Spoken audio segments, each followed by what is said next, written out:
Welcome back to Climate Voters Tonight. This is our third episode, and let me tell you, we've got a great show for you tonight. We'll begin by taking a deep dive into some super exciting news out of the Pacific Northwest, where Washington State has officially launched its Cap and Invest program. Then we're going to answer a question that we got last episode about what's being done to electrify the nation's fleet of school buses. And finally, we'll cover some of the headlines in climate news from the past few weeks, and leave you with ways that you can take action. Let's get at it.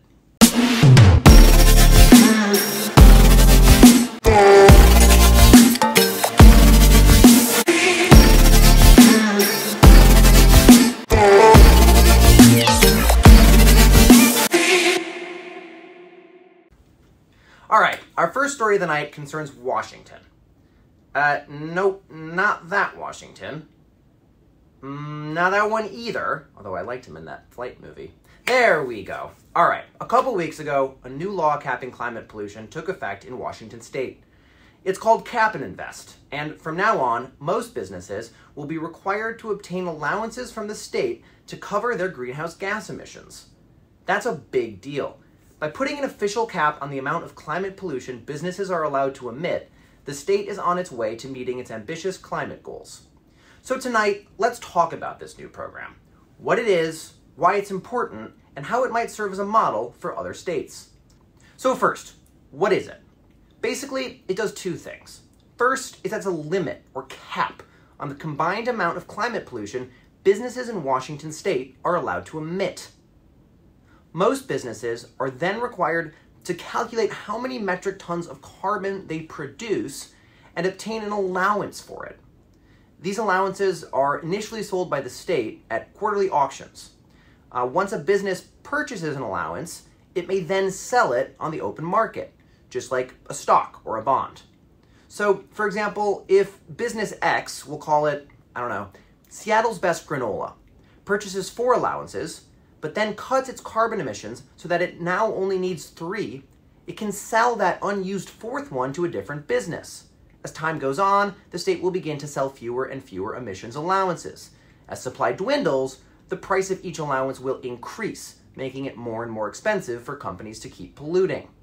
This, in turn, will incentivize them to turn to comparatively cheaper renewable energy and other clean technologies. So, why is this important? Well, first, the limits on climate pollution set by this program are the most ambitious in the nation. The Washington State Department of Ecology, which is the agency that is tasked with running this Cap and Invest program, plans to cut the limit on climate pollution by 45% by 2030 and 95% by 2050. Research has shown that similar programs are working. In 2006, California passed a nation-leading cap-and-trade program. By 2016, just 10 years later, the state's greenhouse gas emissions had dropped 13%, even as its economy grew and job creation outpaced the rest of the nation.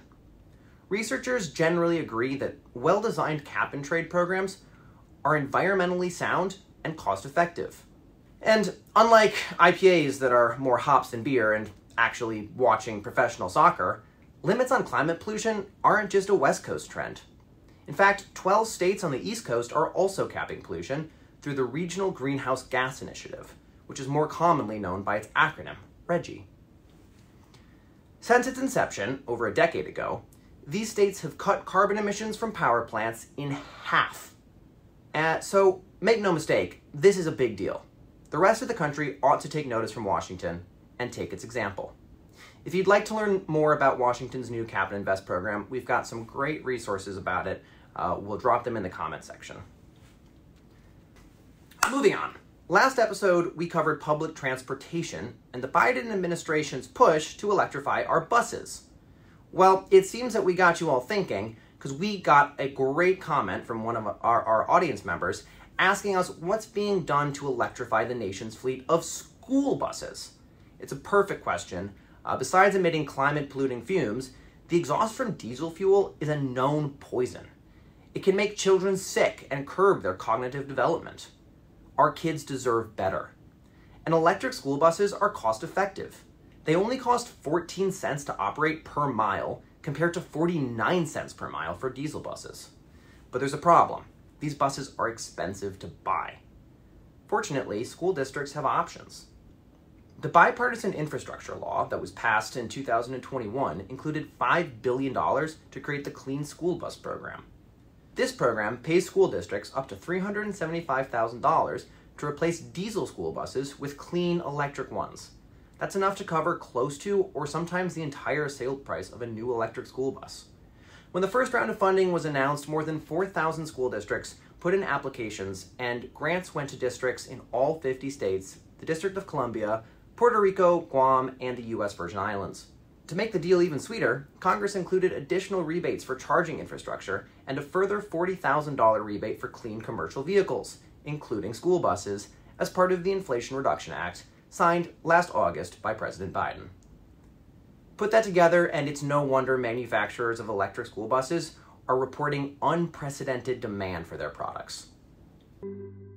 Both legacy school bus manufacturers and new startups are building electric, with several erecting new plants to meet demand. We looked at one study that looked at the incentives that are coming under the Clean School Bus Program, predicted that 46,000 job years were going to be added because of the investments in the electric and the clean school bus industry. One legacy company, Thomas Built, owned by Daimler Truck, has partnered with Proterra to bring its electric offering to market. They have about 40% of the U.S. school bus market. They're working with Proterra, the battery company, to assemble fast-charging electric school buses. Thomas Built's a company that's existed for over 100 years. We are a leading school bus manufacturer in the U.S. and Canada. Together with them, so far we've got 175 school buses on the roads. That spans from Alaska to the coast of Virginia and Massachusetts. The companies brought their first electric school bus, the Julie, to market in 2019. Since then, they've seen demand rise considerably. What we're seeing is a steady build-out, right? We announced a couple of weeks back that we had delivered our 200th Julie. It won't take long until we deliver the next 100, right? Because the scaling impact is real. Moving on, here are tonight's headlines in climate news. A couple weeks ago, just after we aired our last segment, the U.S. Environmental Protection Agency announced that it would be making $250 million available to states, local governments, tribes, and territories so that they can develop innovative strategies to reduce climate pollution. Each state will be eligible for a $3 million grant, and each of the nation's 67 largest metro areas will receive an extra $1 million.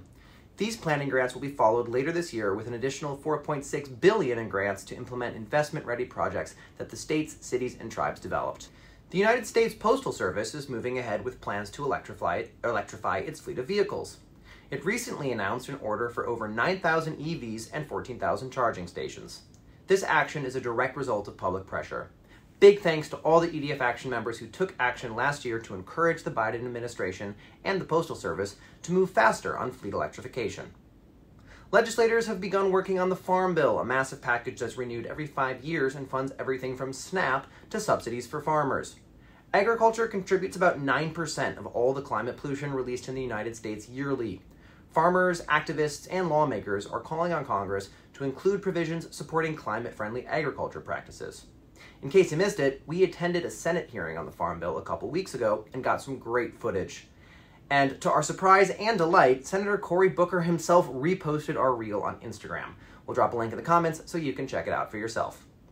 You've still got a few weeks left to submit a public comment to the EPA urging for more protective limits on soot pollution. Go to edfaction.org/soot to take action.